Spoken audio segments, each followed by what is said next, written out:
Hello, welcome to SETA Washington, D.C. My name is Kadir Utsun. I'm the research coordinator in the D.C. office of SETA Foundation. These two co-sponsors this event today with Stephen Kinzer, book launching event, along with the Light Millennium. Light Millennium is a non-profit organization dedicated to free expression of ideas and experiences in order to foster global dialogue and better understanding of all people. Stephen Kinzer is an award-winning foreign correspondent who has covered more than 50 countries in over 5 continents. His articles and books have led the Washington Post to place him among the best in popular foreign policy storytelling. Kinzer spent more than 20 years working for the New York Times. In 1996, he was named chief of the newly opened New York Times bureau in Istanbul. After completing this assignment, Kinzer published Crescent Star, Turkey Between Two Worlds. Kinzer is also the author of 1,000 Hills, Rwanda's Rebirth, and The Man Who Dreamed It and Overthrew America's Century of Regime Change from Hawaii to Iraq, and All the Shah's Men, an American coup and the Roots of Middle East Terror. From 1983 to 1989, Kinzer was the Times bureau chief in Nicaragua, and from 1990 to 1996, Kinzer was posted in Bonn and then became bureau chief in Berlin, Germany. Kinzer studied history at Boston University and graduated with high honor. He now teaches journalism and political science at Northwestern University and contributes articles to the New York Times Review of Books and other periodicals, and writes a world affairs column for The Guardian.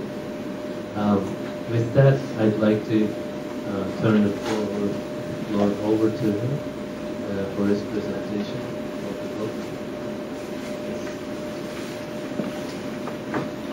Thanks for that nice introduction. It's wonderful to be here. I thank SETA and Light Millennium and all of you for coming. It's actually a lot warmer welcome than I got when I showed up at the Tehran airport a few weeks ago. I had been eager to go back to Iran, essentially to find out what was going on inside Iran now, after a year had passed since the unpleasantness after the election of last year. But the Iranian government is not giving out journalist visas very generously these days. So as I was trying to figure out how I would be able to get into Iran, I suddenly received an email from a travel agency in California that said, we're sponsoring a tour to Iran, and would you like to be the tour guide? So I thought, well, this is perfect. I'm a journalist, but I'm going to be able to get into Iran as a tourist. Nobody will be the wiser. So everything went fine. I said yes. I made my way to Frankfurt. I took the plane to Tehran, and when I got to the airport, the Americans are always asked to sit in one corner while the passports are checked, and after about half an hour, the guy came out and said, I'm very sorry for the delay, but there's a problem with one passport. I immediately knew it was me. I flashed on that story about Jonah in the Bible where there's a storm and everybody knows there's one sinner on the boat. Who is it? We got to throw him over. I knew it was me, and sure enough, 10 minutes later, the guy came back out. He said, my boss wants to see you. It's like 4 o'clock in the morning in the Tehran airport. And I go into the office of the immigration chief, and he has my passport and a laptop, and he says to me, you are a journalist, but you're trying to get into our country as a tourist. Why? So I thought, well, maybe these Iranians aren't quite so easy to fool as I thought. It would actually be kind of a good message for the White House team. Anyway, I went back and forth and tried to assure him of something that was not true, which was that, of course, I'm not a journalist. I'm just a plain old tourist. But he wasn't buying it at all, and they threw me out. The guy said, we're not admitting you into the country. And you got to get back on the plane in 5 hours and go back to Frankfurt. So I tried to plead my case, and finally the guy said, look, if you agree to get on the plane and go back to Frankfurt in 5 hours, we'll give you a pass for the first class lounge. You can wait there. If you don't agree to get on the plane, we're going to put you in prison. So I had to stop and think. Iranian prison, first class lounge. It took me a minute, but not much more. And I decided, I think I'll take the first class lounge pass. And sure enough, they threw me out. I had to go back to Frankfurt. Then there were a lot of frantic phone calls back and forth from California. And finally, I got a call saying, try again. We think we've got the airport fixed now. And on my second attempt, I was able to get into it. I got a chance to spend about 2 weeks traveling around Iran. This was just last month. So I'm probably one of the freshest reporters of what's going on there, at least as far as we can tell. Two things were very clear to me during my visit to Iran. First is something that I had noticed in previous visits, and that other people have also pointed out, and that is the pro-American sentiment of Iranian people is amazing.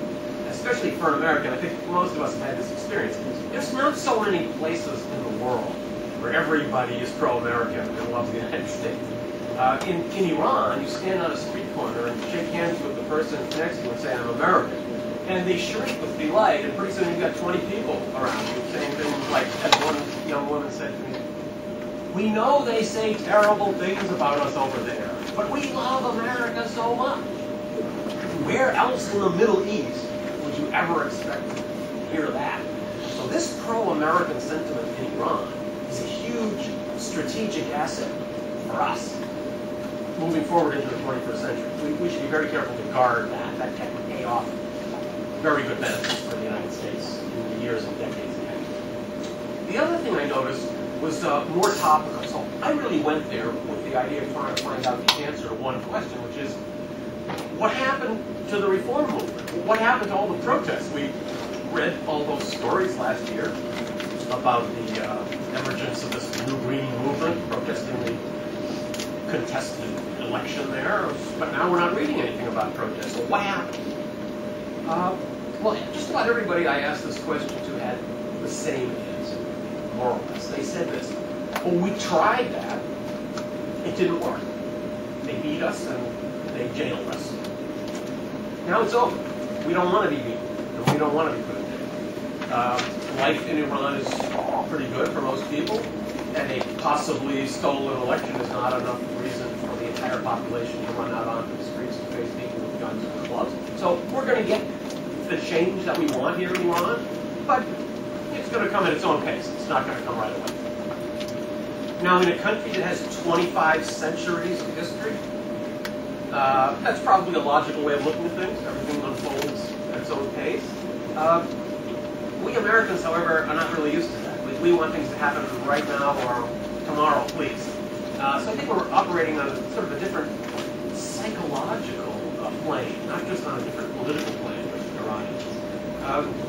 Americans are very positivist. We believe every problem has a quick solution, or even complex ones have at least some solution. Once you break them down, you can figure out what to do about it. Iranians would view life differently. Many Iranians would tell you there are a lot of problems that don't have quick solutions. And there are also big problems that have no solution ever. This is not the American way of life. Iranians, for example, are very principled people.